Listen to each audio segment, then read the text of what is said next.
under this blue, let's have it right. Up the Chels, up the Middles FC, let's go.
Have it right, Middles FC.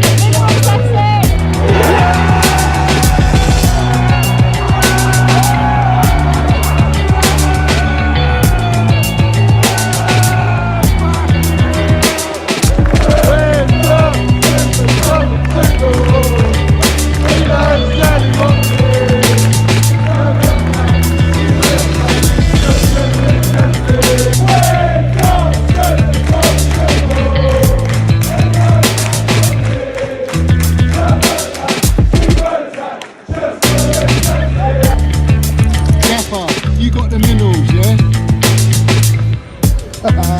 Love it. Got the minerals, TT. Hey, Johnny's got the fucking minerals, mate.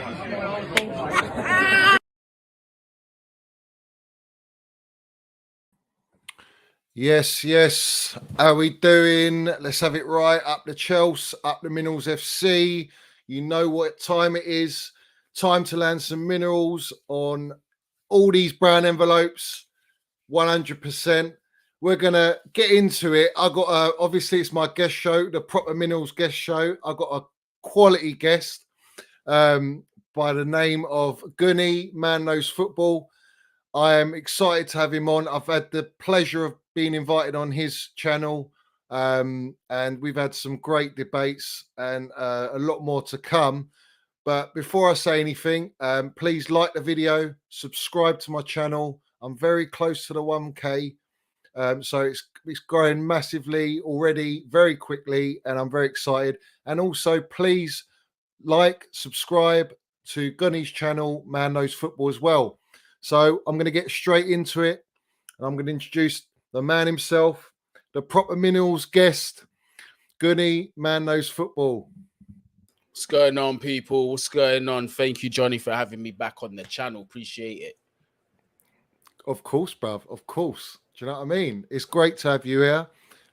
We're gonna delve into some exciting news, some not so exciting news, but we'll sort of progress straight away. But firstly, quickly, just to introduce yourself.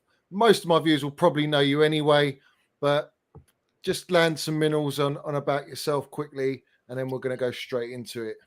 I'll see you, man. Guni, Man Knows Football. That's the channel that you're going to find me 99% of the time on. That's obviously my platform.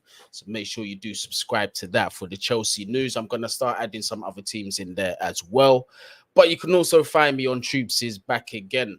Yeah, I'm sticking it to the Arsenal fans. Any opportunity that I can stick it to them, I have done on today's episode as well. So make sure you check that out later on. And I've also got a video coming out after this as well, some transfer talk.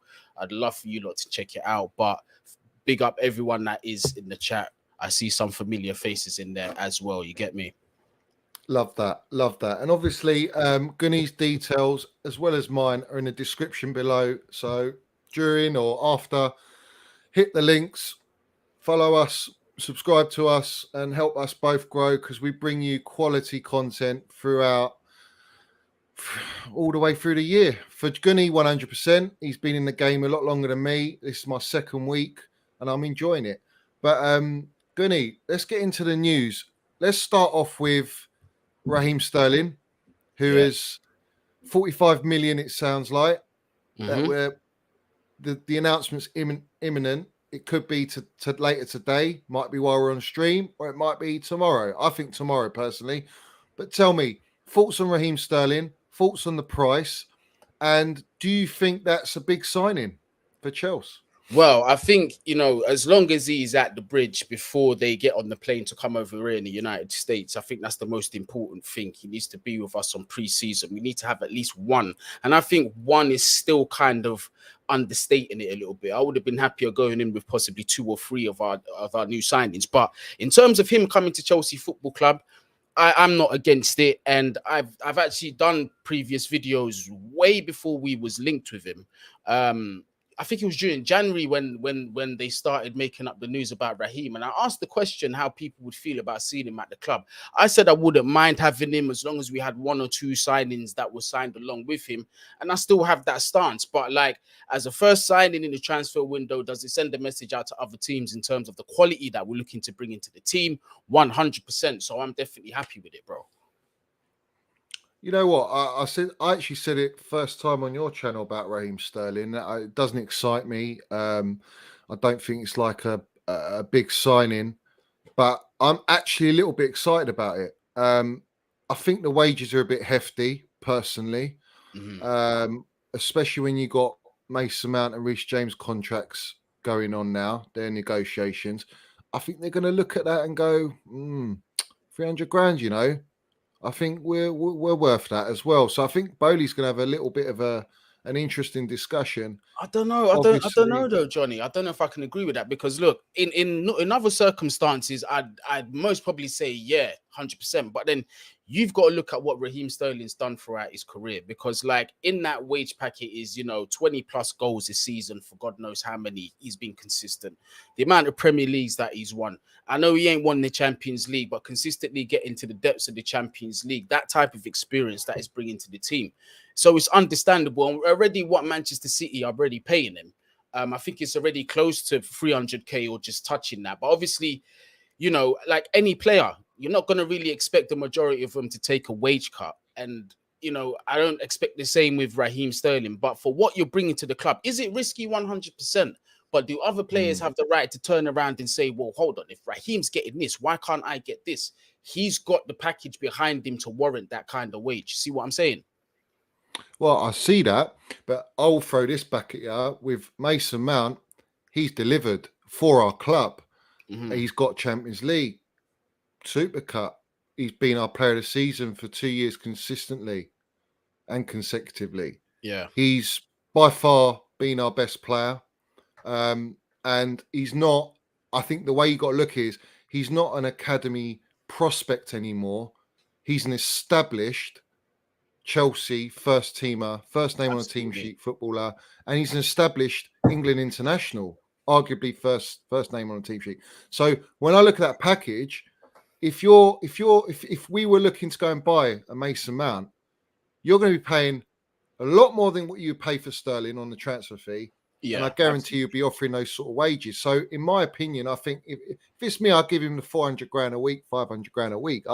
That's me. But I think that's a dangerous precedent to set, though, Johnny. Because look, you've got to take age into account. Because if you're doing a Manchester United where you're giving players contracts and money that they should be getting towards the end of their season, that when they've achieved multiple things, you set a dangerous precedent. Because now, look. For example, you've got Jadon Sancho. We know the ability that the guy's got. Obviously, the English tax is on top of that. But his overall ability as a player, nobody can deny his quality.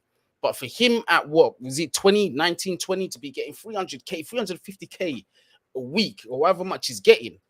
That's wages that you're supposed to be getting when you're like in your 27, 28, 30s. That's like towards the package where you say, you know what?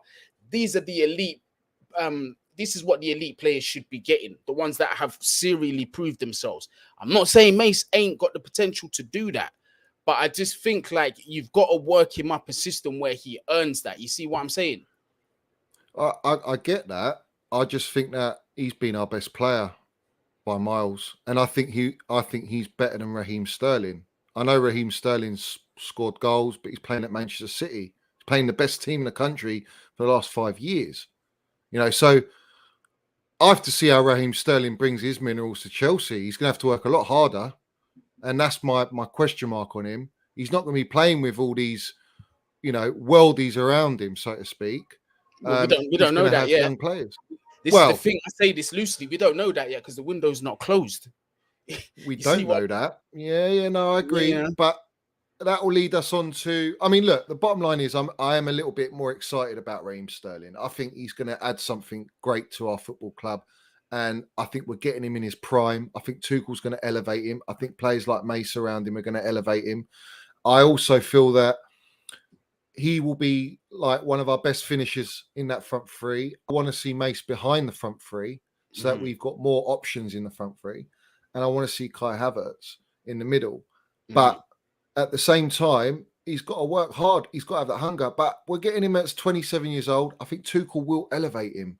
100. He'll take him to that next level. 100. And that's what's exciting because I think we're going to get the best years out of Raheem Sterling. 100. I think at Man City, he's been in and out. He's been consistent. And I think he's got like better numbers than most of their players there, isn't he? Yes, he's got ridiculous numbers. He's got good numbers. So, I mean, like we've got a great player there that we're going to instill into our football team. And I'm looking forward to that. And he's a system player. So he's going to suit Chelsea how we play. And that's the most important thing, that he fits. And the gaffer wants him. So I'm going to back it all day long. So that's Raheem Sterling for me. Where do you want to go now? Because obviously I'm gonna land it from my perspective, but I'm gonna get yours first. Ronaldo, let's go for it. Can I just finish real quick on Raheem Sterling? Just go for it. Because obviously I've also seen, quite a few fans, and rightfully so, they're worried about the transition of him moving from a Man City to Chelsea. Now, I kind of look here, obviously it's not like for like, and it's not the most accurate comparison, but I just look at the mentality of when he goes from Manchester City to England and what he brings there.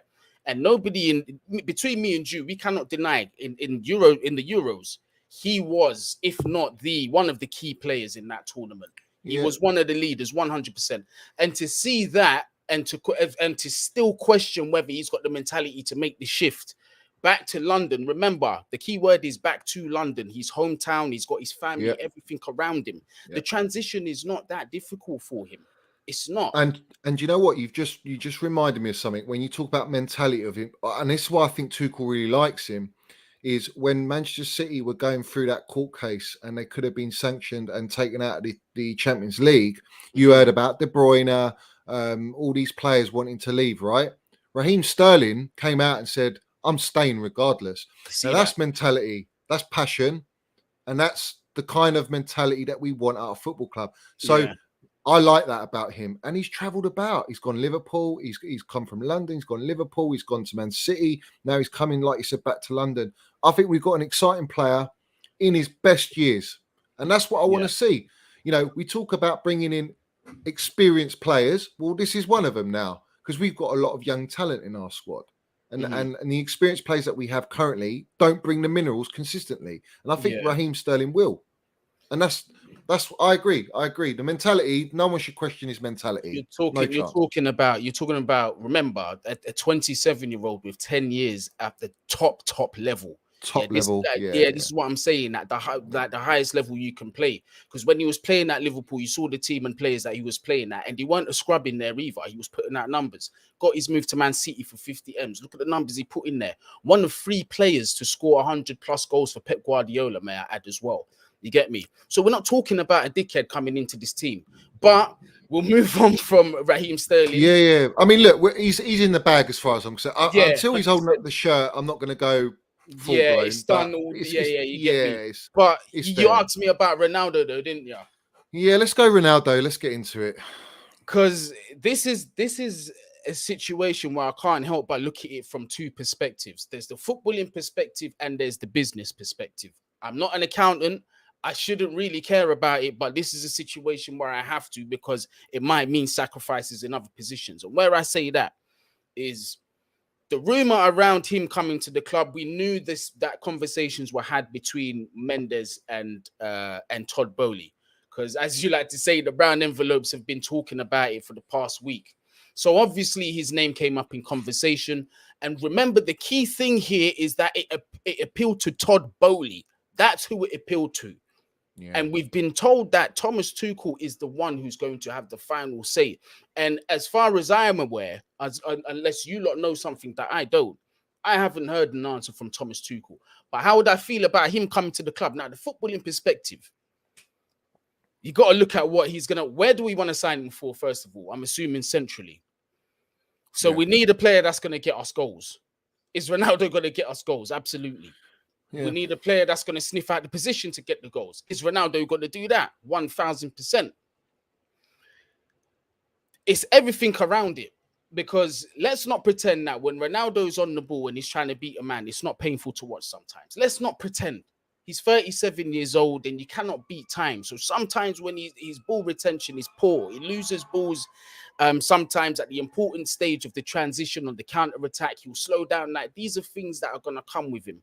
Also, as well, you lose other things. Like, he's not one that's going to be pressing like a train, like maybe another attacker might. So there are those things. And on top of that, you're looking at paying this man at least the basic of like $500,000 a week. We don't know how much of his image rights he also wants to retain as well. So there's also that.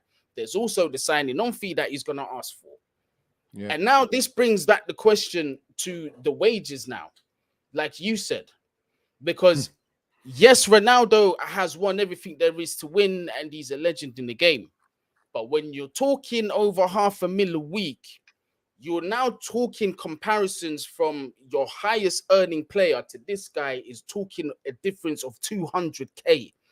That's going to cause a problem regardless of your situation.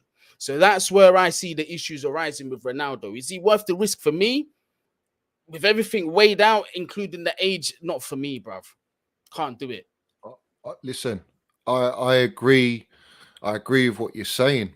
I look at it in a slightly different aspect because like the marketing side goes without saying. You know, that's a blockbuster, mega money signing, powerhouse. It takes your club, elevates your stature to another level, and the fact that we poach him from United is even more sweeter, so to speak. But there's two factors for me. The first factor is the brown envelopes, right? Brown envelopes are there to put out information for people to bite onto and feed on, all right? Now, this is a great story, but it's also a catalyst for something. And I don't think that something is him moving to Chelsea, all right? I don't think Manchester United will sell Ronaldo to Chelsea under no circumstances because that's a direct rival. We're kind of like close in that sense. Like, I know we finished above them, but United are entering a different era now.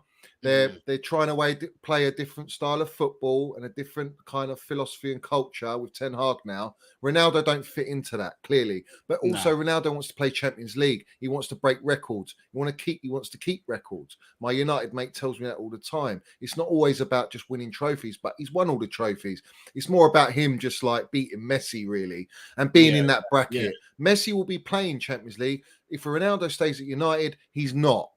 And a player of Ronaldo's stature has to play Champions League. So, in my opinion, I personally think he's going to go Bayern Munich or a PSG, one of those two clubs. Because I think if Lewandowski does go to Barcelona, I think that opens it up for Bayern Munich to take Ronaldo. And I think that's a perfect fit for Ronaldo to go there, win a Bundesliga title, another league he's played in, and sort of cements that GOAT title with Messi saying, look, I've done it in every league, I've done it everywhere, blah, blah. And he'll play Champions League. 18 million, 19 million to sign him is peanuts. It's the wages. But I wouldn't break the back. I wouldn't break the bank 500 grand a week for Ronaldo. I'll do it for Neymar because Neymar's younger. He's got more years on him and he can play left, right, 10. All right. Ronaldo can only play in the middle. Now, the fundamental reason I don't want Ronaldo, I'm not going to say no to Ronaldo, but the main reason I don't want Ronaldo is because he's going to hinder Kai Havertz. And for me, what Kai Havertz gives you, pressing, movement, intensity, relentless. He's got finish, headering. He's got all that. He just needs consistency. You ain't going to get that with Ronaldo. All right. Whether you like it or not, Ronaldo is a great finisher, clutch, big game player. We know all that. But so's Kai. Kai's a big game player. He's clutch as well. It's just consistency. Is Ronaldo going to give you that consistency at this age? I know he's going from a better a poor United team to a better Chelsea team, but you're still going to have to adapt, similar to how we had to do it for Lukaku, which Tuchel didn't want to do, and adapt to their way of playing. So therefore, my thing is, it doesn't add up. It doesn't add up with Tuchel's way of playing. The question we have to ask as fans is, how do we know if we do sign him that Tuchel actually wants him, and it's not Bowley saying, I can't turn this down. This is my statement signing for the fans, for world football, to announce us that we're here. Yeah. And Tuchel's gone, all right, I'm going to try and work it out. Or is it going to be a case of the brown envelopes are going to project, because we know that Tuchel's being backed. If we sign Ronaldo, Tuchel's given the sign off. Yeah. If we don't sign him, he's given the sign off not to sign him. I don't think Tuchel will go for Ronaldo. I don't see. You know how we won the Champions League, Guni? You know how we won the Champions League? How did we play, bruv? Look at the teamwork. Pressing and there was no eye in it. It was teamwork that won us that Champions League. There was no eye. So I feel you. I feel you. And that's why I feel like Ronaldo's a bit of a... And I don't trust the Brown. You know how I feel about Brown. I've been blocked by every fucking tier 1 that's going. Every tier 2, bruv. So at the end of the day, they're there to put out this information so that it creates a story, and it's clickbait at the end of the day. That's what it is. And I don't believe United will sell Ronaldo to Chelsea. I don't think Ronaldo so will come. Nah. I think Ronaldo would join Chelsea because I think he's relentless in chasing records. And I want to say this for the record. I don't actually think he cares as much for Manchester United as what people think they do. That he does. Because look, you got to look here. His first stint at Manchester United, his entire time he wanted to go to Real Madrid. Am I lying here? He always said from when he moved there, my dream is to play for Real Madrid. Fair enough. Yep. Most players, it's their dream to play there, right? Goes to Real Madrid, has a mad career at Real Madrid. His opportunity, if he loved Manchester United as much as he said he loved them, he would have done anything to go back to that club once he knew Real Madrid were going to sell him. But where does he go? He goes to Juventus instead. Exactly. See what I'm saying? Yeah. Then and only then, when he's got no other options left, right?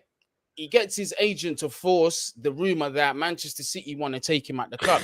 How true that is, I don't know. But it could also be that Ronaldo played them games knowing that United would be a PR disaster if they let that happen. Forced the hand. Now United are in turmoil, and they need him more than ever. He wants to jump ship. Does this tell you about this? Does this show you a man that loves the club, rude boy? No, I think it's more just like he's just... I'm not saying he's mercenary because he gets the money wherever he goes. It's more a case of he doesn't really have he puts himself number one. He doesn't put a club that he goes to number one. Exactly. And I think that's what makes you the best in the world, isn't it? I mean, like you have to have that kind of arrogance and belief, and you have to put yourself first. And I think the first story that broke out, he forced Ten Hag's hand to come out and basically communicating while he was away on holiday to say, am I part of the plans or not? Because I want to play. And if I'm not part of the plans and I know you're not in Champions League, why the fuck am I going to stick around? There's no point. I don't want him at the club. I mean, I think, 13, 14, 15, however many millions they're putting on the face value of it, it's not going to cost that though, is it? You're looking at... Even having Ronaldo for a season, you could be looking at north of 40, 50 M's, including the bonuses and everything. It's not going to be cheap. I'm not saying he won't make that through his advertising revenues and all that stuff. He will make a lot of money that way, but it's what you're sacrificing to the team and what you could have bought in at that point. You see what I mean? You could have put that entire package. Remember the key word here, entire package. You could have put that somewhere else. You could have instead of talking about Nathan Ake and De Ligt, you could be talking about Koundé and De Ligt. You see what I'm trying to say here? So this is where my mind is. Like this transfer window for me has always been about addressing priorities, regardless of the glitz and glamour in other positions that may or may not be available. For me, it's about addressing priorities for us to move forward and to sustain a build that's going to consistently narrow the gap between us and, first of all, second place, because we're 18 points behind Liverpool. I need people to remember that, because people are talking about, oh, we need to close the gap on City. No, man, you got to get from point A before you get to point B, and point A is closing 18 gaps on Liverpool, which is second place. So that's why I need to see that. I know we're not going to win the league next season. We're not going to get close to doing that. But like I said to you on the previous show, if I'm seeing a points tally of between, 80 at the worst, 85 to 87 at the top end, I'm happy. I agree. I think, like you say, it's the priority of actually. Well, we're in a rebuild. We're not. Exactly. We're not addition. So, we've got to make the right acquisitions in the right areas and the right profiles. Now, with Ronaldo, I don't think he's coming. I've said it. If he does come, I'll hold my hands up. And like this geezer says, where is it? Johnny doing Sue in the car park. I'll do it, bruv. I'll do it for you. But I don't think it's happening. And I think people are getting a bit sidetracked. And it's a story that ain't really. I don't think Tuchel will go for him. So that's Ronaldo. And I think we agree on this. Like, my thing is, my priority is Kai Havertz. Like, I want Kai in the number 9 position. I want to give him that season. You know that, how I feel about Kai Havertz. And Kai Havertz for me is a wonder kid. I'm not having a wonder kid sit on the bench for a 37-year-old Ronaldo. And if Ronaldo doesn't get played, he's a big figure in the dressing room. The way we won the Champions League was harmony, team spirit, fight. Everyone's on the same page. Ronaldo's fucking a Galactico, bro. Exactly. I don't see how it fits. Sterling does fit because Sterling's used to being that. He's a team player. We need team players as well as these. Neymar, which we'll move on to Neymar now, because that's gone a little bit cold. But originally during the weekend, I think it was, or Saturday, Sunday, we announced that Neymar's been offered to us, and Ronaldo, we're in talks, or we're interested in Ronaldo. So these are two massive players, big money signings. Yeah. Mm-hmm. If it's a case PSG pay half the wages of Neymar, I'm on that like shit on a blanket. Yeah. But again, similar situation. But I think with Neymar, you get a bit more versatility. Tuchel's worked with him. He's younger. I think we can get something special out of Neymar. I really do. I think either a Neymar or Ronaldo, and you go and win the Champions League. I do have that vibe. But in terms of Premier League, which is the priority, in my opinion, to get close, do they do it? Either of them? I don't think. I'm not sure. I don't see it. And Tuchel as well. Like, you've got to look at the manager's history of Neymar. Like, he rates him as a talent, but he once came out. He came out and he once said, like, the boy's got a massive heart, but sometimes he's like basically saying he's a very difficult player to manage. So this is why I'm very skeptical of him coming to the club. And then this talk about PSG paying up his wages, I don't see it happening. In fact, I'm hearing that he might even sign another contract at PSG and he might renew and just stay there. So we have to see. But those ones, being linked with those kind of players and those profiles is nice. But for me, it's key to be linked with a player of that profile who does fit and actually getting them, because it sends a statement and it also works in our favor on the pitch. I'm not saying that Neymar doesn't. Do you not think that? Yeah. Do you think Neymar does fit though? 100%, bro. Neymar's generation talent, bro. You can't deny a player like that coming in your team, bro. If he's available, right, and he's affordable, you must sign him whether you need him or not. He's in that category. And that's my point, Guni. Like, you don't get these opportunities. Like, they don't come. And when they do, you've normally got the Real Madrids, the Barca. You have to strike, bruv. Yeah. And I personally think Tuchel might go for Neymar, and it's all dependent on Dembele as well, because Dembele's gone fucking ice cold. All I've heard today is that he's rejected. He's left Barca, and that's it. Don't sleep on that. I'm gonna tell you that for free, Johnny. Do not sleep on that deal, bro. I still think that you think he's coming. Do you think he's coming then? I have a feeling that he ends it. This saga with Dembele is not over, bruv. And I think even if Raphinha comes in, I still think he comes to the club. Yeah. Because to me it makes too much sense, Johnny. Because for me, what I was strongly keeping an eye on was the 1st of July and what happens on that day. and whether Barcelona, well, we knew Barcelona gave him the offer, but whether he was just going to turn around and panic and say, you know what, I've got nothing else, I'm going to sign it. It's the 7th of July. He still ain't done it. They're offering him worse terms and even more disrespectful. They're trying to get a player they don't have money for in Leeds instead of focusing on signing him, who plays in the same position. What message does that send to the player? Yeah, exactly. I said that as well. I think he's gone. Yeah, I think he's gone. I don't think he's going back Barca. Why would you? They treated you like shit, and they're trying to fight tooth and nail to get Raphinha. Disrespectful, isn't it? Very, very. And you're asking a geezer to lower his wage packet that you've paid out, over the odds for him, and you're not asking Raphinha to take a pay cut. Yeah, and Dembele's better than him. In my honest opinion, I think Dembele is night and day, bro. Yeah, of course he is. He's better. I think all the thing that Raphinha has on Dembele is the sort of the durability aspect, not getting injured as much and shit like that. But apart from that, if you're talking like raw ability and actual offensive play, Dembele's clear, bruv. He's clear. 100%. Dembele changes the whole dynamics if he comes to Chels. Him and Sterling and Kai Havertz in the middle, Mason Mount behind. For me, that is the minerals, bruv. That is fucking minerals. I'll tell you something. I'll go as far to say this. For me, like the number one key pivotal signing for me will always be Declan Rice. But very close second to that, who will make that similar impact in our attack, is Ousmane Dembele.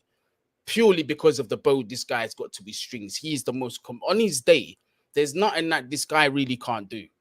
Let's have it right. Creation, he's an absolute monster. If he wants to be selfish and score goals, he can do it with either feet, bro. If he wants to do it by himself from his own half and beat several players, he can do that.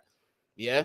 Now, I see people in the chat, they're saying, they don't really have as much faith as, as I might do. And I don't blame you. Again, like a lot of this I'm going from I'll admit, is emotional stuff as well. But when I try and put 2 and 2 together and look at it, yeah, Chelsea are in a fantastic opportunity in the terms that this is a player that Tuchel has worked with closely and has played, and this player has played his best football under him. We know that Tuchel does want this player.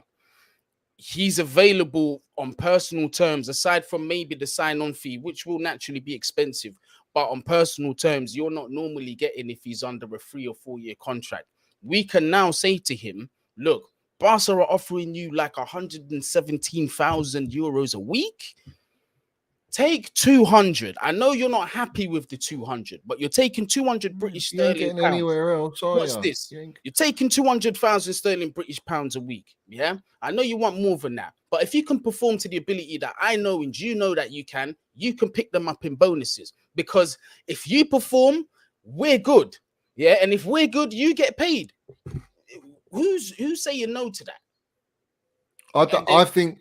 Yeah, I don't think he does. I think Dembele comes to Chelsea if we put down that offer. I think. Do you know what I like about Chelsea and the way Bodie's doing business? It's a bit dirty, and I like that because fuck Barcelona. Everyone wants to go Barcelona, and I ain't got a clue why, right? But what I like about it is they've left that deal on the table for Raphinha, and Barcelona have to commit, right? They can't commit potentially until they sell De Jong.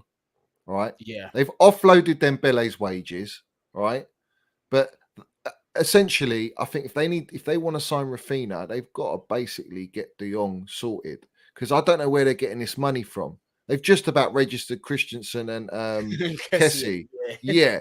So money's not there. They can't even match our offer. So we're making them cough up blood. And I love that, bruv. That's exactly, it's forcing their hand, but it's also it's a double whammy because the reports are today that we're interested in De Jong, but also we know we're interested in Dembele. The Dembele's, like you said, probably pissed off. So now we've got a great opportunity, an open run to go for Dembele because there's no other club after him, right? Mm-hmm. So that's opened that door. We potentially might still get Raphinha, which still means we can get Dembele on a free. And you've got Sterling, and you're like, happy days, right? But my thing is with Raphinha, I think he's still waiting. I think Barca will get the money. I think they will sign him. But the De Jong thing, like Raphinha, I'm not. It doesn't sit right with me. I don't really like the way. And now today, the brown envelopes have come out and said, yeah, he's excited by Chelsea. Well, if you're excited by Chelsea, come and sign the fucking contract. Yeah. because he knows he can't go Barca. Yeah, that's it. And I don't like that. Cover his tracks. Listen. Yeah. I'm with you. I'm with you. But I think, we got to be fair on Raphinha as well, because let's put ourselves in a situation where we're both professional football players. We're in, 24, 25 years old, and we've got all the pick of the clubs that we can play for, right? We're playing for Leeds United. That's the one that got us seen. Yeah. You and I both know which team we're playing for, regardless of whoever comes in. If Chelsea came in, no other team exists, right? Yeah. Raphinha and his family have been like that ever since he's been a little boy. They've dreamed of playing at that club. Now, look, you got to liken it with examples of other players who support different teams but may play for rival clubs. Now, I think he doesn't mind playing for us. But at the same time, I don't think there's anything wrong with him waiting on his dream club at his own risk, though. Remember, not at the expense of Chelsea Football Club. I'm going to be selfish there and say that. But at his own risk, if he's willing to do that, cool. But if we lose out on this guy, I don't care. Because, again, I said from the beginning, he was never, ever my number one on the list for that right wing. It was always Ousmane Dembele, and it's not going to change. It's not. Well, this is the thing. I mean, where is it? Miko's put he's perfectly allowed to keep his option. I get that. Listen, football's football, and it's all about money, but it's also about your dreams and aspirations. Yeah, exactly. He's 25 years old. He's thinking, if I sign a 5-year deal at Chelsea, am I going to get out of it within those 5 years? Am I going to get another opportunity to go to Barcelona? And then, the chances are, he probably won't. Not. So I do understand that. And at the end of the day, if the gaffer wants him, then I'll wait and I'll be happy for him to sign. No problem. Yeah. But I'm going to move away from Raphinha because that apparently is going to open up maybe in the next 24, 48 hours. All right. But for me, the news that broke out about Jong today, right? Yes. Yeah. There's two sides to this.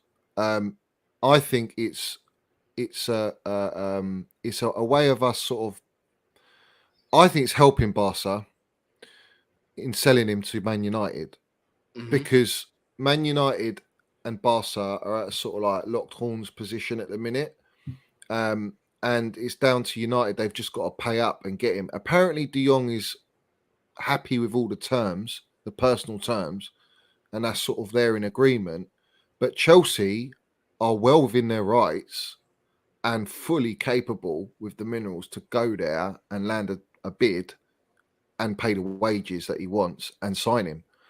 But I just don't understand the signing because we've got Billy Gilmore. And for me, De Jong's not a Declan Rice. He's not really a sitter. Ten Hag's come out and said he's not a sitter. 100% he's not.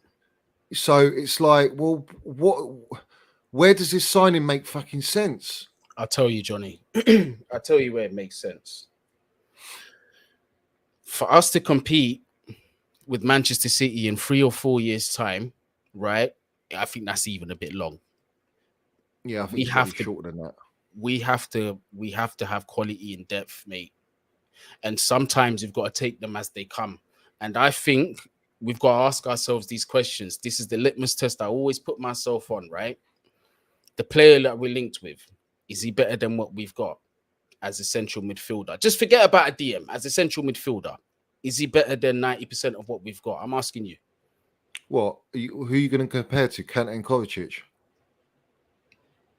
I mean, I wouldn't compare him to Kante because obviously there's different roles. The ones that I would say who is most closest to him, I would more say a Kovacic is out of our midfielders is the closest to him. But I'm just saying, in terms of quality out of the midfield pool that we've got, do you think he's in that 10th percentile of the best if he came to the club? Well, the thing is, if you sign De Jong and he's competing with Kovacic and Gilmore, he has to start at 80 million signing. 100%. But then look, but then where does Kovacic, Gilmore, Jorginho, Kante all come into this? Jorginho gets sold, I think. Is he though? Because his agents just come out yesterday saying we've got till September next year, and I'm saying fuck that. I don't want negotiations going on from September. You either decide now and leave, I think he's out the door. I do as well. I do. I think he's going to Italy. I think they're engineering a move there. Yeah. Okay. Juve have strong interest in Jorginho, and again, I want to stress this as well. De Jong doesn't come unless a midfielder leaves. Let's just get that straight out of the gate. He does not come until a midfielder leaves. So there's that. Jorginho goes, right? De Jong comes in. Is it a like for like replacement? Not quite. Does De Jong solve the issue that we have? Not quite. Because again, to play him as a lone six, to even think about that, as what I'm seeing from people suggesting, is ludicrous. Because he's going to don't know leave football acres of if they're space. saying that. He's going to leave acres of space. Same situation as Jorginho does. Yes, he's way more mobile than Jorginho, but it's about the nous. That's what it's about. It's not enough just being brilliant on the ball and having good feet in front of the defense and getting the ball out. It's about smelling tactically. Yeah, but do we need? Yeah, but Guni, do we need? What I'm saying to you is, we need a Declan Rice more than we need a De Jong. Yeah, we do, but this is the thing: is who's so to you say buy De Jong 80 million? Where you ain't buying Rice this summer. But then maybe that's why they're going for De Jong instead and going for Rice next time. Because now, are you going to say no? Watch this. Are you going to say no to a Declan Rice, De Jong, and Mason Mount midfield, or a Coventry, whoever you want to throw in there as the third midfielder? Are you really going to say no to that? That's elevated us levels. I know, but then I got Billy Gilmore there. But why can't Billy Gilmore be involved in the rotation? Even if he comes in, right? And let's say hypothetically that Frankie De Jong is used as the DM, which I don't think he will be, bro. I think it'll be suicide if he did. You'd have to rotate him with Billy Gilmore anyway. He's not going the entire season playing there. But they're alike. I mean, Gilmore's not got the consistency in game time at that level yet, but when he does get it, and let's have it right, Barcelona wanted Billy Gilmore in there. They wanted him for the academy before we bought him. Just when we bought him from Rangers, they wanted Billy Gilmore. So Gilmore fits that mold. He's that mold of De Jong. I said this to you on your stream, and Gilmore is younger. De Jong's 25. What's he won and done? I know he's talent, but what's he actually done?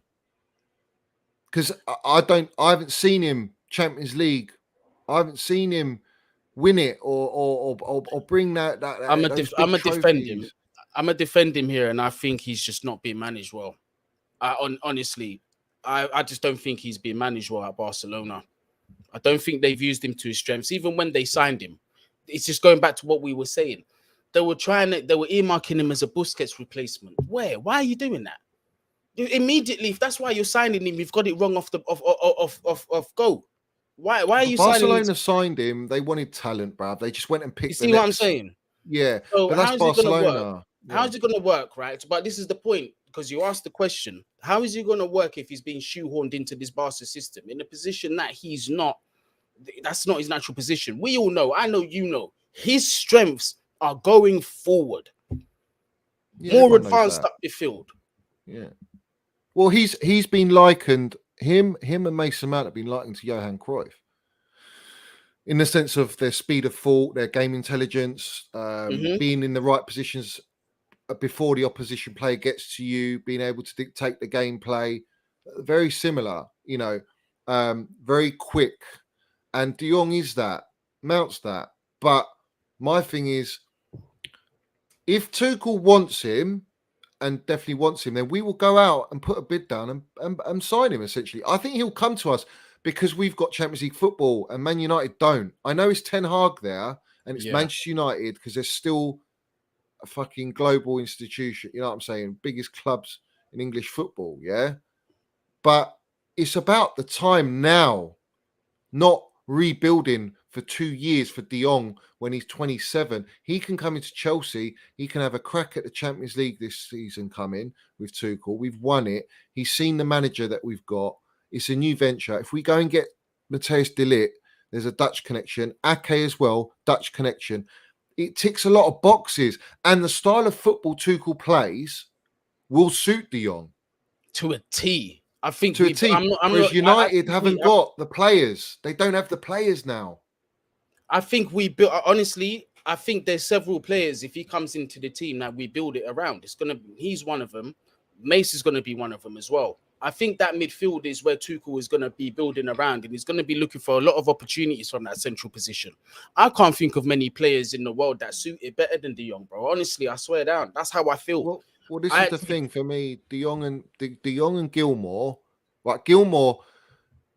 People are sleeping on the kid, yeah, but this kid's fucking minerals, different gravy. This kid at a young age, and the thing is, we have to give him that opportunity. He has to be able to train with these guys and under Tuchel and bed him in, because this is a sort of player in 3 years' time.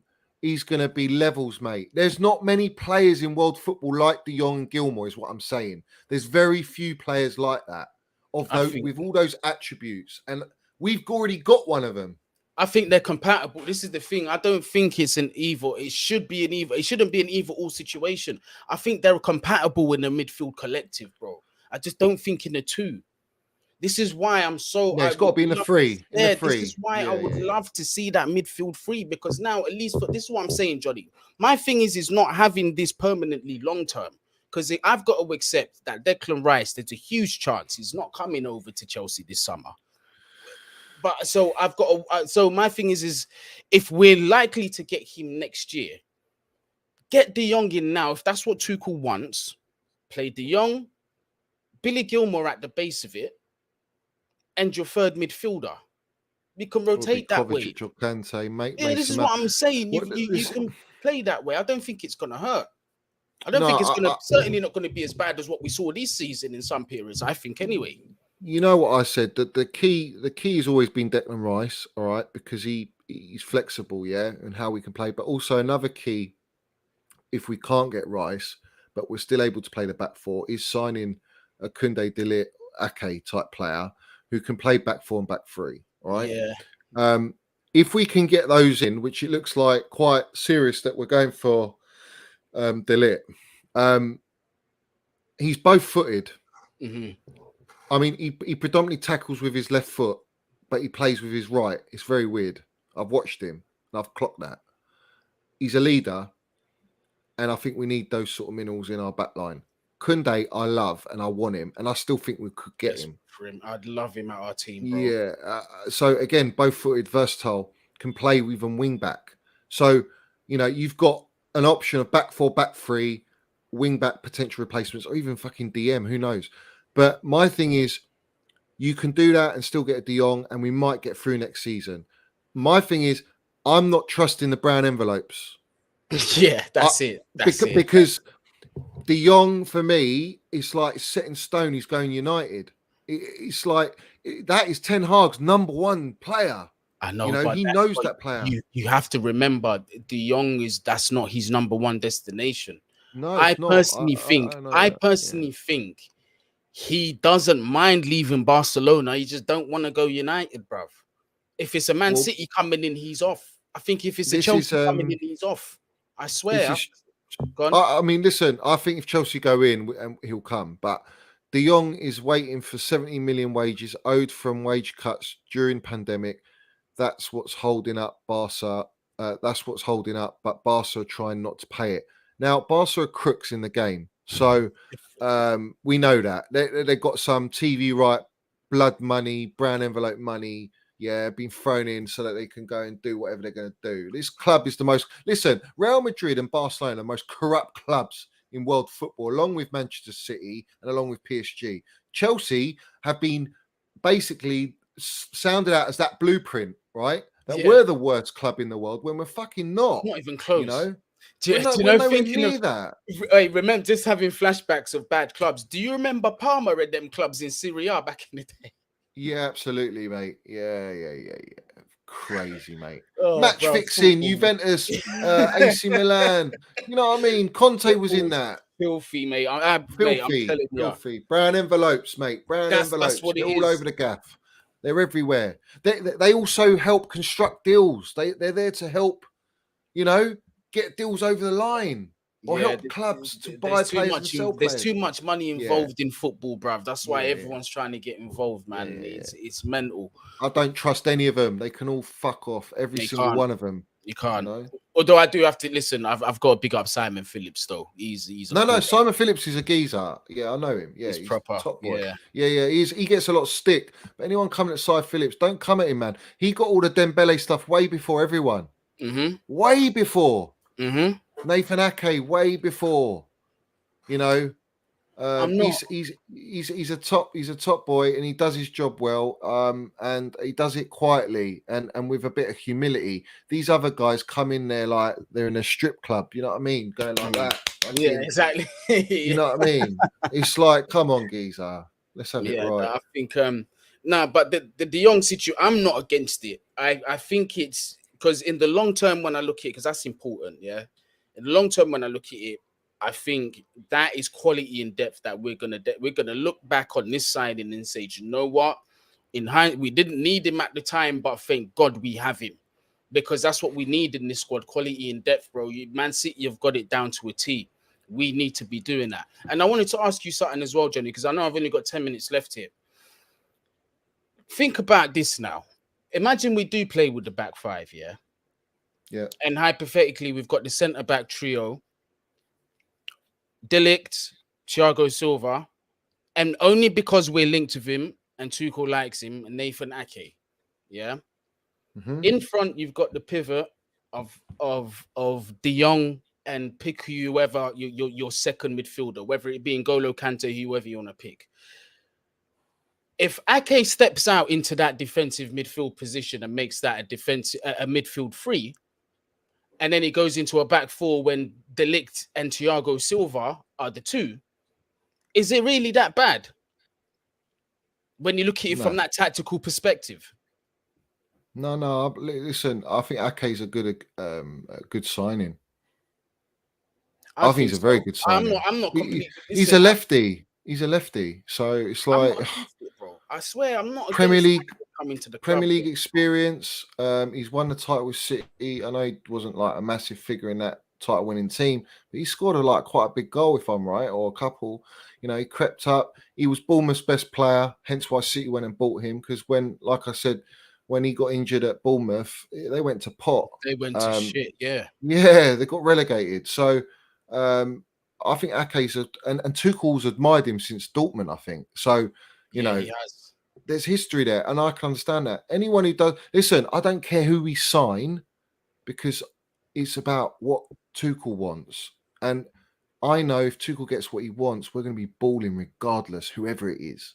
You know, we will be playing that way he wants to play. But yeah, flexibility, versatility is the most important thing when it comes to how we set up. Because if you look at Tuchel, you can play the back five, but he likes his wing backs not to just go rigid up and down. He likes them to invert. He might not get him to invert. He might keep it rigid, or he might want to bring back. You know, if he had a Declan Rice, he could slot back into the centre back position, and then it creates that four. You know, still your attacking players. You know that they're the fine details within the game where he can switch it, and he did do that in a couple games near the end of the season. But it's all down to Chilwell and James being fit and all this nonsense. De Ligt is one that I think will come. I'm quietly confident that it will come, and I want him to because I think he's top player. But I feel like if you sign De Ligt, you don't go for Koundé. I don't, bro. Again, it depends on who you want to believe. But I'm hearing mixed reports, you know. I'm hearing mixed reports, bruv, that we might go in for the both of them. But Koundé today came out that who was it? Is it that Grimes lass? Yes, I haven't really been following up on her stuff recently. Someone put it in my group chat about because they copy and paste them because I can't see. It was something like along the lines that Bowley's talking about Koundé coming to Stamford Bridge or something like that. We know this though. We know this. Yeah, I think if we get both De Ligt and Koundé, I think it's risky because I'm still of the belief we need experience, and I'm sad that we're not looking at Koulibaly for that reason. But to have them two, I'd 100% be happy with that, and it would also it might indicate to me. I think the Koundé deal happens if we don't get Raphinha, because they're roughly around the same price if you look at it. And there's also the free option of Ousmane Dembele that we can get instead of Raphinha if it's either or. I think Dembele is the key. Yeah, right? he's holding up If you so much shit, bro. if you get him on a free, it frees up you to go and spend elsewhere, and you're right. But if you buy Raphinha, like you say, you're at a Yeah, stalemate. it shackles you, innit? But Dembele, like, he's just got to fucking agree and sign, man. You know, you ain't got a club geezer. I You think need a he's on club. holiday at the moment. That's why nothing's been said. He's just taking his time off and making a decision about now. Again, depends on who you want to believe, but I hear that we're going to hear more about his future early next week, during like the preseason week and that. So let's wait and see what There's happens. something that's broken out with Simon Phillips about Cesar Azpilicueta to Barcelona is almost done for €3 million. Now, I mean, that's a massive thing for me because as Dave is our captain, all right, Jorginho could leave.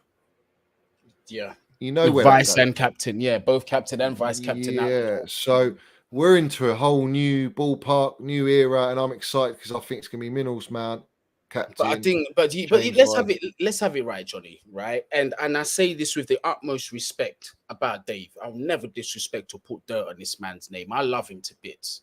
Yeah. But ever since Thiago Silva's come in, I think they've quietly been looking at him as the captain, bruv. Because I certainly have.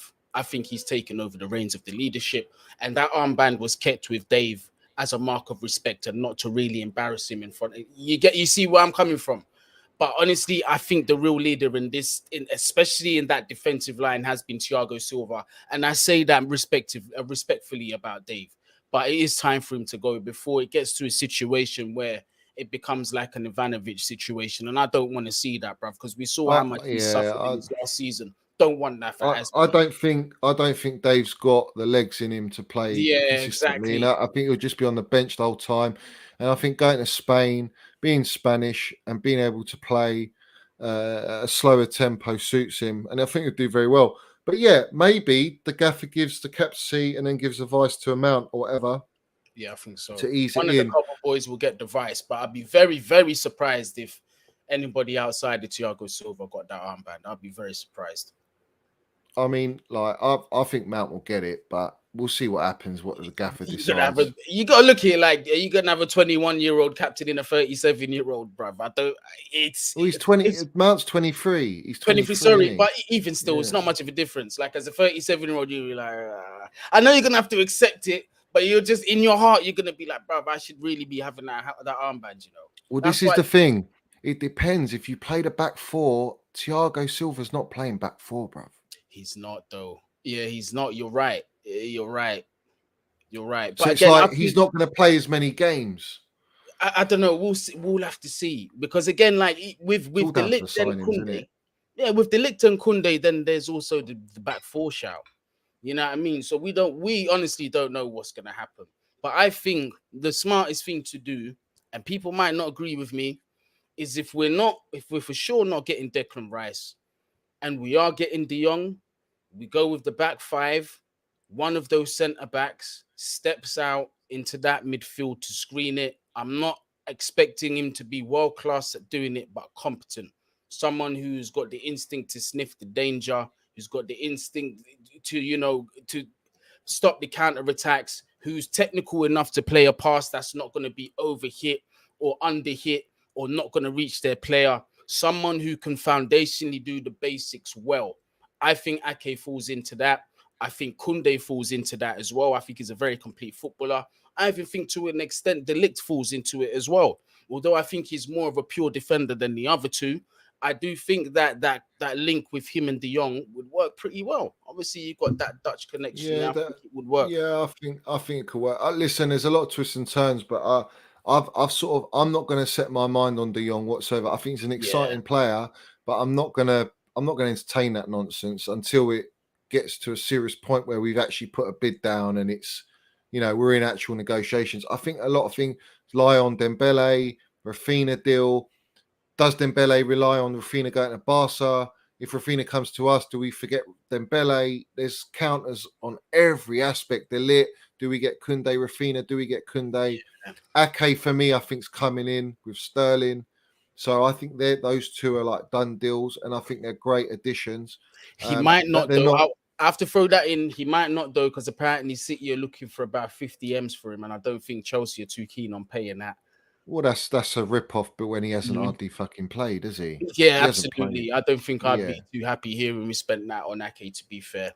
For a 30 million deal, 35 million deal, it's all right. For 50 North, nah, bruv, you're taking the piss. Yeah, it's too much. And also this Callum fella, big up to you, mate. That Grimes girl's full of shit, by the way. Well, listen, she's put all her eggs in one basket with Dembele. I couldn't really give a toss about her because she blocked me, so whatever. But let's see how it goes. There's a lot of twists and turns in this transfer window by miles. Like this is only just getting started. It's only getting started. But I think like Mason Mount, there's going to be questions about his contract there for me. If he gets anything under 250, it's a joke. That's a lot of money. Yeah, but it's a joke, What's he on currently? He's on like fucking 80 grand, 70 grand. It's nothing. Well, I reckon they give it. I reckon he's gonna be on the 160 side, 170 max.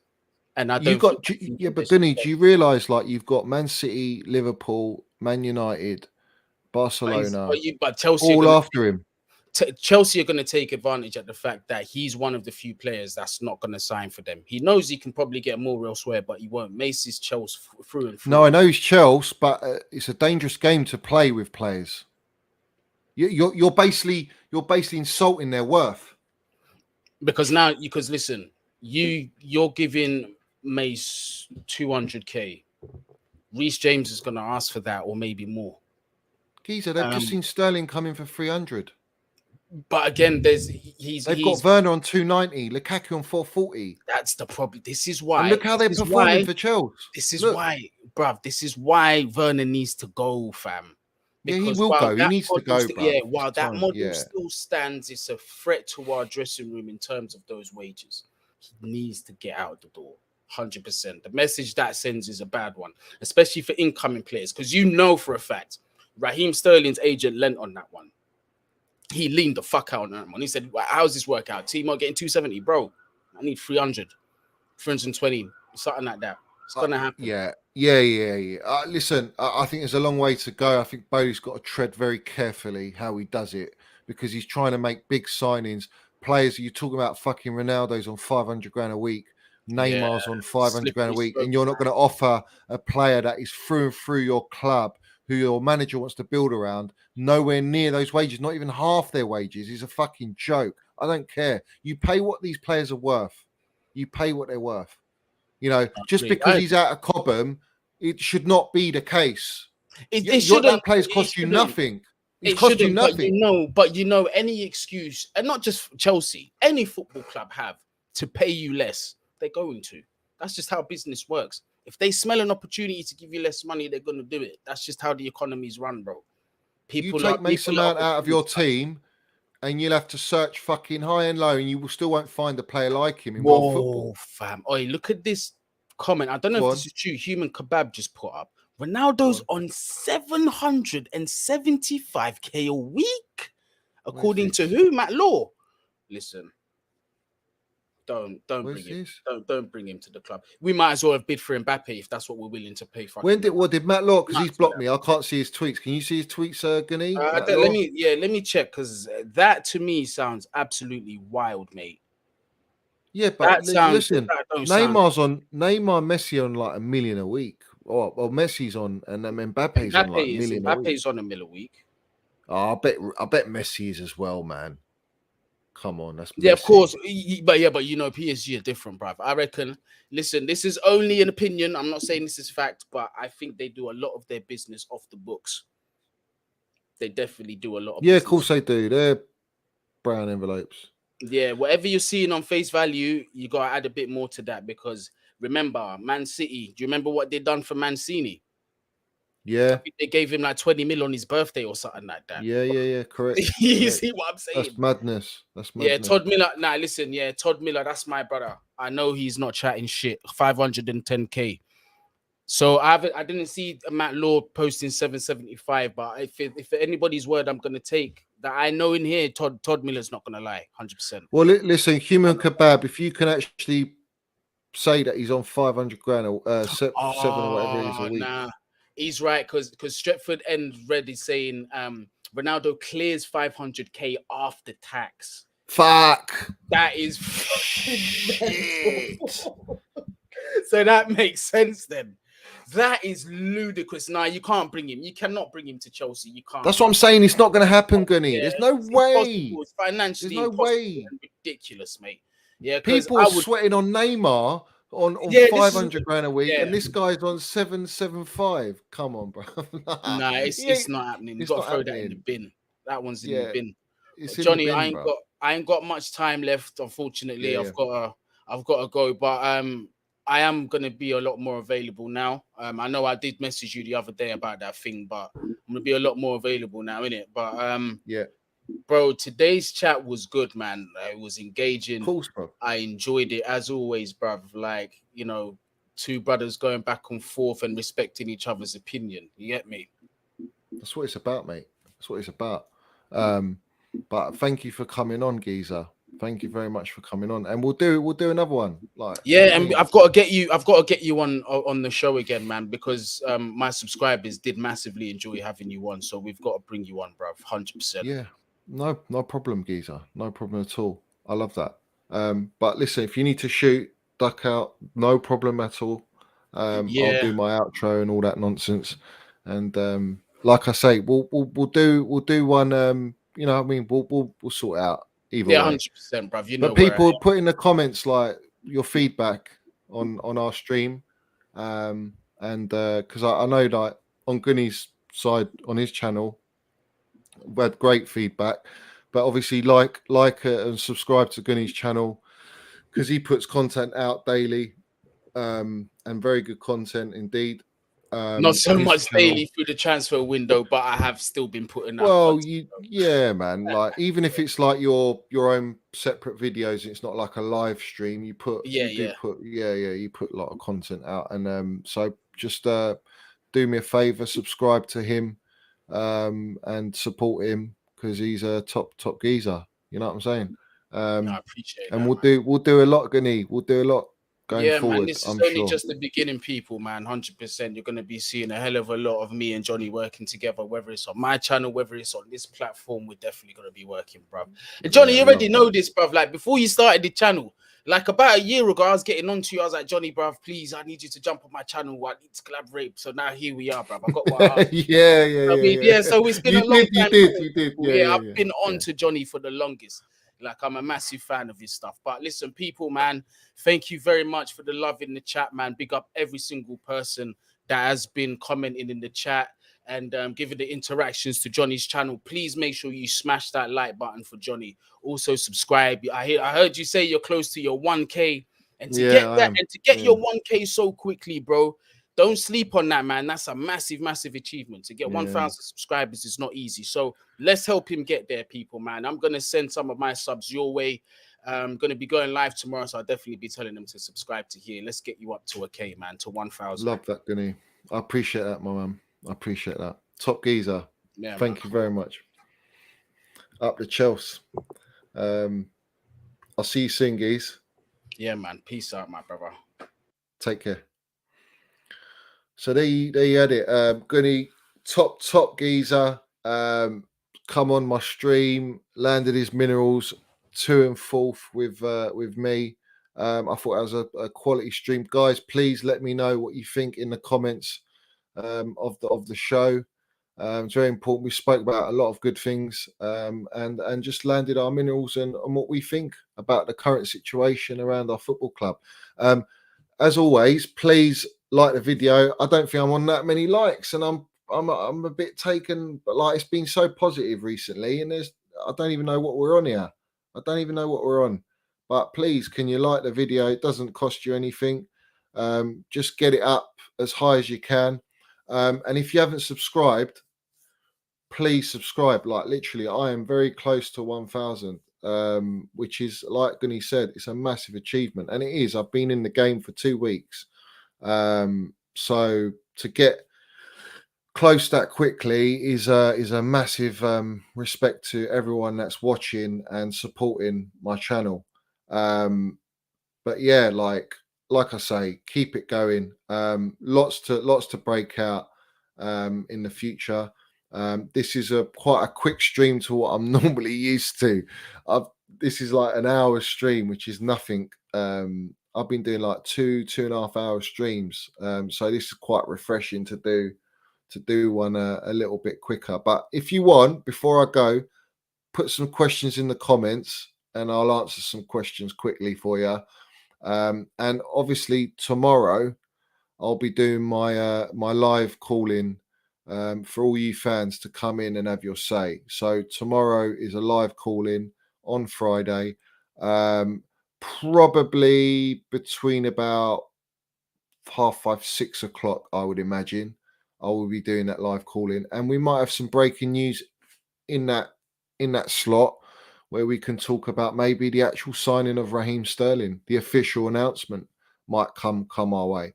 But yeah, put some questions in there, and then I'll ease into it. Big up Top Bins in here, always in here supporting. Good stream, guys. Cheers, bro, guy.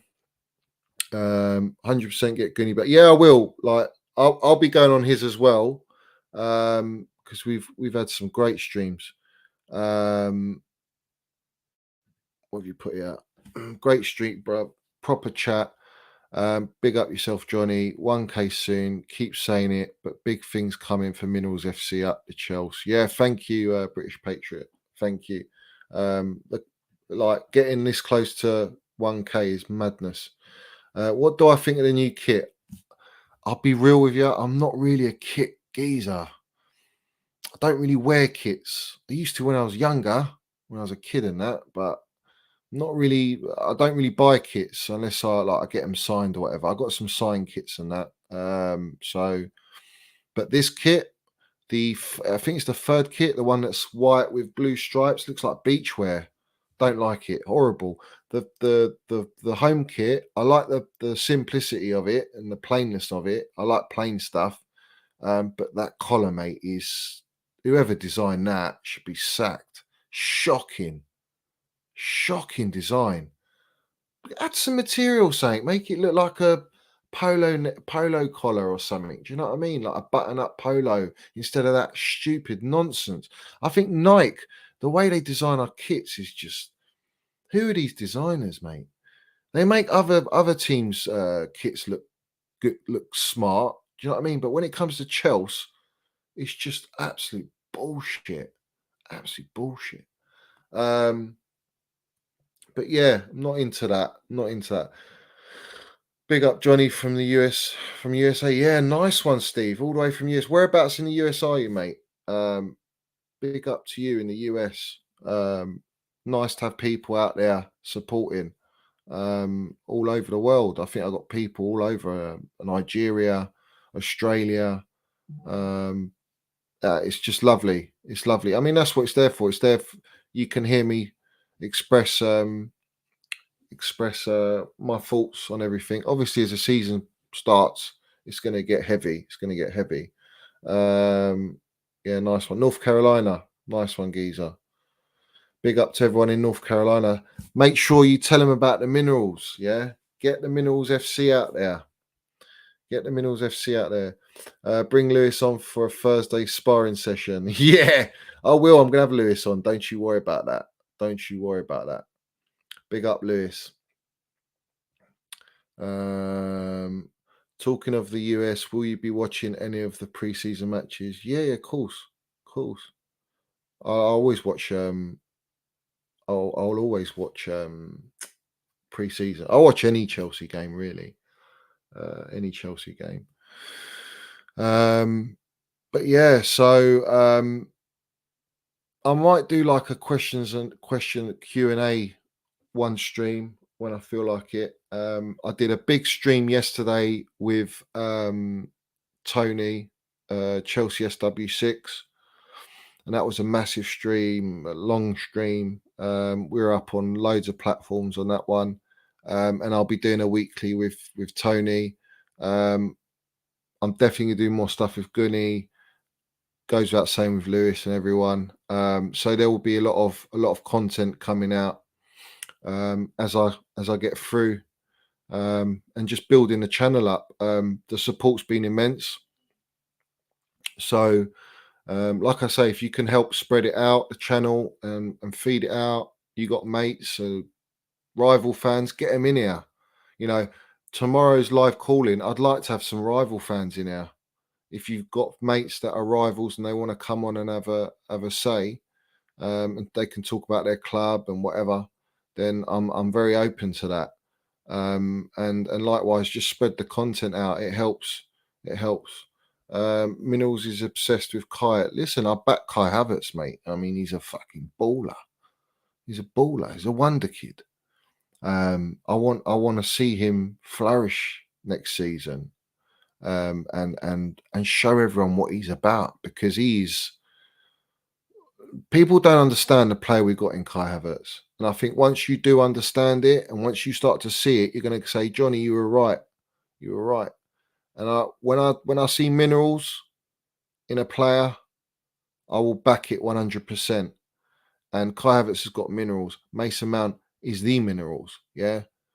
There's certain players. Not everyone's got the minerals. Not every player's got the minerals. Yeah. It's a special thing to have that. Yeah, he is. He is. Big up, Daniel. My guy, Daniel. Back in the day. Hope you're doing good, geezer. Big up, geezer. Lovely to see you in here, man. It's only one minerals, and that's Mace. Yeah, exactly. Listen, I'll get you loving the Silky German, Daniel. Yeah, let's have it right. You're going to love the Silky German next season. You're going to be loving it and saying Johnny was right, just like I was right with Mace. And to be fair to Daniel, he backed Minerals Mount. He backed Minerals Mount. He backed him. And I got a lot of respect for Daniel. He's in California, mate. Do you know what I mean? All the way landing the minerals in California for Minerals Mounts. Big up, Daniel, my guy. German players nicknamed Kai Havertz Alice Connor, which means jack of all trades. The kid is brilliant, and he's just turned 23. Yeah, you could say he's a jack of all trades, but he's got a bit of Muller in him. He's got a bit of Cruyff in him. He's got a bit of Bergkamp, Lewandowski, Berbatov in him. He is a mould of this type of player, and there's not many players for his sort of body frame, physique, at a young age like that. I mean, he's a delicate, exquisite player to watch, in my opinion. And I think once he's finally settled, I think he's ready for the Prem now. He's ready for the Prem. Europe ain't got to worry about Kai Havertz, but the Prem, he's got a shithousery about him. Don't worry about that. Bro, I'm trying to convince these guys to give Havertz a chance for next year. If you spend all that money, back him, forget. Yes, exactly, Daniel. Exactly. These lot are twerking for Ronaldo, and the guy's on 725 grand a week. And you've got the next big thing in Kai Havertz at our football club that we fought tooth and nail, that Roman fought tooth and nail to buy Kai Havertz at such a young age, who's already delivered at our football club, Champions League in big moments. All right. He just needs consistency. But all this consistency is a fucking waffle. We had that cement booted fraud at our football club, did we? All right. After him doing so well at the end of the season, really bedding in, and then all of a sudden you got this guy 100 million coming in and fucked it all up. You know, what do you expect from Kai? Where's Kai going to get any consistency, any game time? He can't. And he's by far the better player. Listen, that lump can't even fucking lace his boots, mate. Can't even lace his boots. But anyway, it is what it is. Don't even try and convince them, Daniel. There's no point. Don't waste your energy, mate.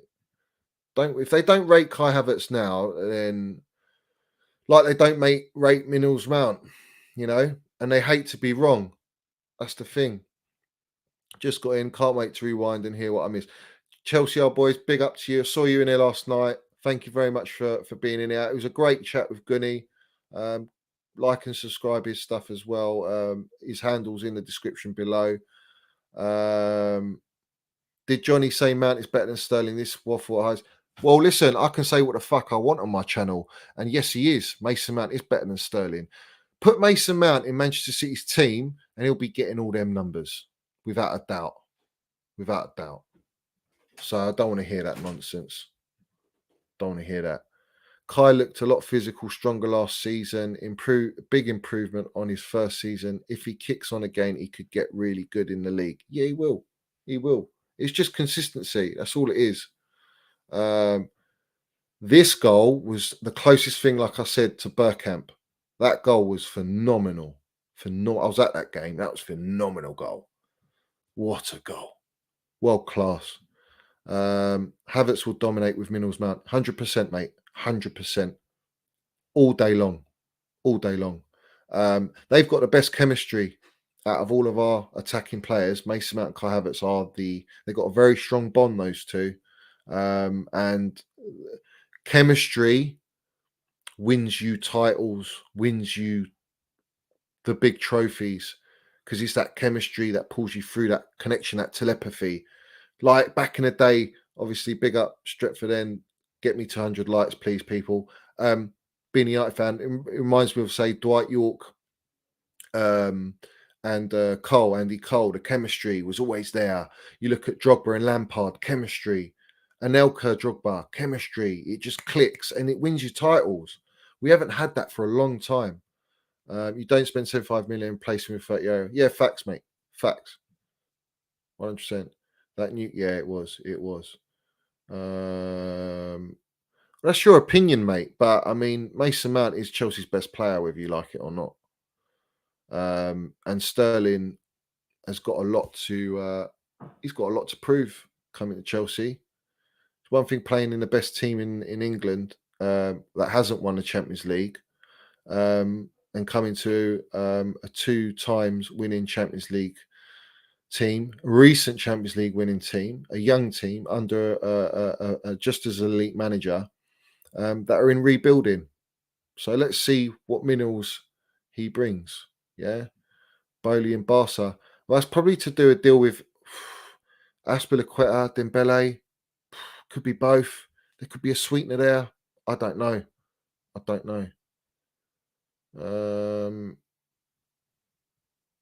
Also, yeah, Mason Mount's 23, Sterling's 27. Hating on Havertz when he's produced clutch moments for us shows lack of ball knowledge. I agree. How can you hate on Kai Havertz, mate? He had you celebrating in the Champions League final, in the Club World Cup.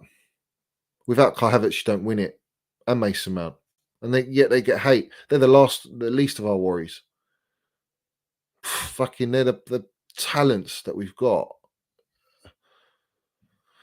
Johnny Mount has bulked up on his upper body, game changer. Yeah, he's really bulked up. Well, Mace boxes, you see. If you watched him start off last season, the season we won the Champions League, the start of that season, midway through to the end, he solid, mate. Yeah. Now he's gone next level. You don't want to mess with Mace, mate. Solid. Minerals. That's what he's got. Minerals. So there's nothing to prove it. He's got to prove at Chelsea. Yeah, he does. What you think he just walks in and just doesn't give a shit? And what he's done in the past is irrelevant now. It's what he does at Chelsea that's important, and what he does going forward. That's what counts for me. What he's done elsewhere doesn't benefit me or Chelsea Football Club. So yeah, he's got to prove to all the fans. Now we've got him in his prime. Why we've signed him for 300 grand a week and for 45 million. Every player's got to prove their worth. So yeah, that's that really. Big up to everyone in here. Please like the video because it helps it just push out. Please subscribe. That's very important if you can subscribe. Like I say, tomorrow, before I go, just put in the comments what sort of time suits people for the call-in. Because I normally do it about 5:30, 6 o'clock. So I'm going to do a live call-in where anyone can come on. Anyone can come on and have their say. Which is very, very good and very important because it's not just about having panelists and people on my show. It's also allowing people to come on and have their say. And even if you're not used to it, don't worry about it. Yeah, it's nothing. Just come and speak your mind and what you think about the current situations around the club or anything that's been bothering you. 6 p.m. 5:30, 6 is good. Thoughts on Mount supporting Portsmouth over Chelsea? Well, listen, he's from Portsmouth. Like, that's his boyhood when he was very young, you know. He's got a connection there. Everyone's got a connection to a club, but Chelsea's through and through Chelsea. He ain't leaving Chelsea, so that's irrelevant for me. I think Ronaldo will turn Havertz, Mount, maybe even Werner into prolific finishers, even for a year. You could say that, but I think Havertz learns from him, but Havertz is at that stage now where I feel like he needs to kick on. We need him to kick on. We need to see what we bought, in full motion consistently. I feel like Ronaldo affects that for me. I know it's hard to say no to Ronaldo and blah, blah, blah, but I don't think we're going to sign him, Chelsea old boys. I really don't. I think it's just brown envelope talk. And United ain't going to do it. I just can't see it. Imagine De Ligt and Koulibaly duo. I don't know who we're going to sign. It's all Koundé, De Ligt, Ake, Koulibaly. You're not going to sign all of them, and they're all on the list. So let's see. Yeah, they got minerals. They got some minerals. Yeah, I think De Ligt's got a bit more minerals because he's younger and they're good. They're good players. Bailey meeting with Barca next couple of hours, discussing also Alonso, Dave, and other things. Yeah, it's not just Alonso and Dave. I think there's going to be talks on De Jong, maybe.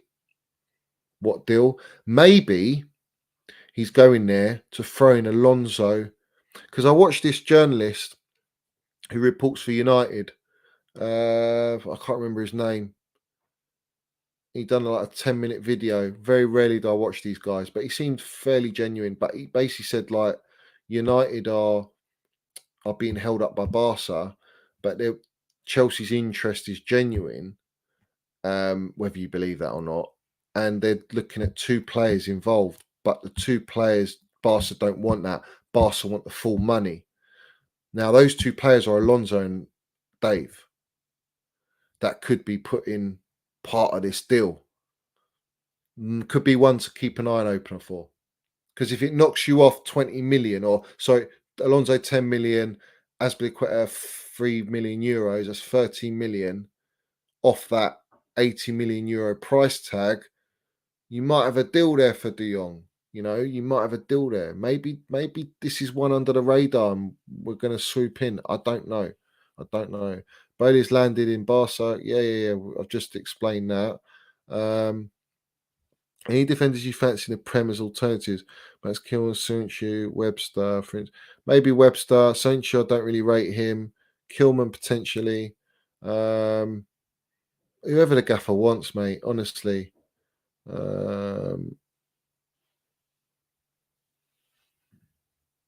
Yeah, I mean, yeah.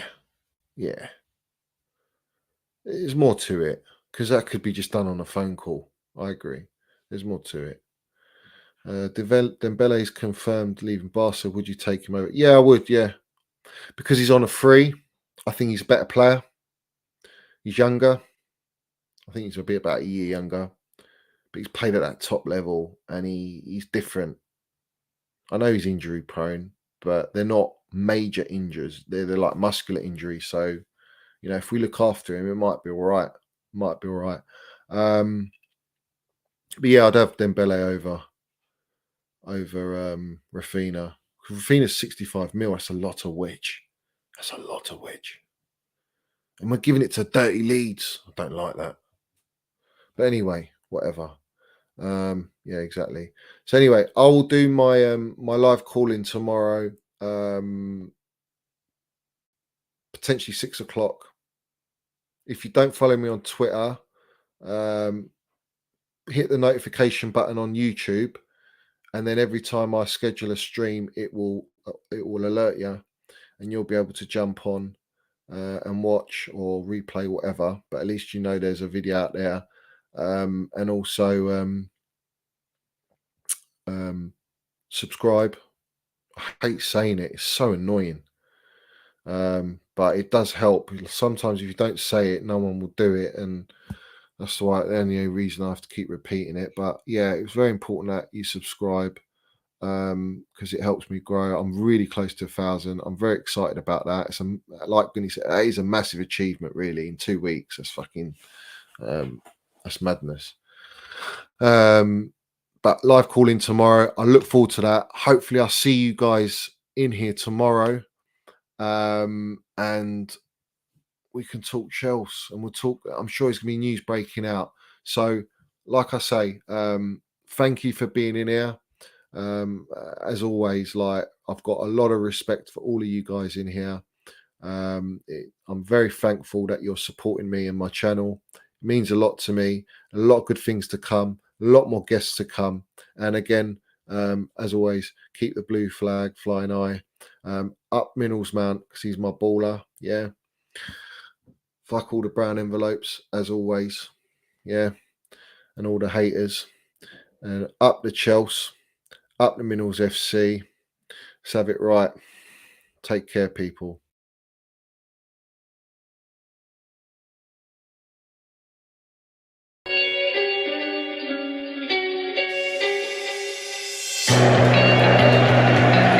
Right to London. London is blue. Let's have it right. Up the Chels, up the Minerals FC. Let's go.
Have it right, Minerals FC.